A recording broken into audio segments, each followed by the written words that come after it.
ಬಿಸಿ road ಸಮೀಪದ ಕಳ್ಳಿಗೆ ಗ್ರಾಮದ ದೇವಂದಬೆಟ್ಟು ಪೆರೋಡಿ ಲಕ್ಷ್ಮೀ ವಿಷ್ಣುಮೂರ್ತಿ ದೇವಸ್ಥಾನದ ವರ್ಷಾವಧಿ ಉತ್ಸವದ ಪ್ರಯುಕ್ತ ದೇವರ ದರ್ಶನ ಬಲಿ, ಬಟ್ಟಲು ಕಾಣಿಕೆ, ರಥಾರೋಹಣ ಸೇರಿದಂತೆ ವಿವಿಧ ಧಾರ್ಮಿಕ ಕಾರ್ಯಕ್ರಮ ವಿಜೃಂಭಣೆಯಿಂದ ನಡೆಯಿತು.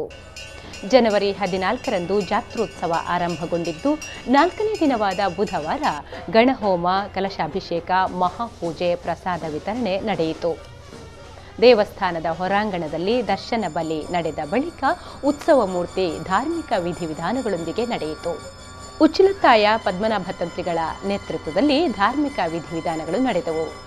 ಅಪಾರ ಸಂಖ್ಯೆಯಲ್ಲಿ ಭಕ್ತರು ಜಾತ್ರೋತ್ಸವದಲ್ಲಿ ಪಾಲ್ಗೊಂಡು ದೇವರ ದರ್ಶನ ಪಡೆದರು. ಈ ವೇಳೆ ದೇವಳದ ವ್ಯವಸ್ಥಾಪನಾ ಸಮಿತಿ ಅಧ್ಯಕ್ಷ ಪ್ರಕಾಶ್ ಬಿ ಶೆಟ್ಟಿ, ಉತ್ಸವ ಸಮಿತಿ ಅಧ್ಯಕ್ಷ ಸದಾನಂದ ಡಿ ಶೆಟ್ಟಿ, ಗೌರವಾಧ್ಯಕ್ಷ ಗಣೇಶ್ ಸೋಮಯಾಜಿ, ಕಾರ್ಯದರ್ಶಿ ನಾಗೇಶ್ ಶೆಟ್ಟಿ, ಕೋಶಾಧಿಕಾರಿ ದೇವದಾಸ್ ಪರ್ಲಕ್ಕೆ ಮತ್ತಿತರರು ಉಪಸ್ಥಿತರಿದ್ದರು.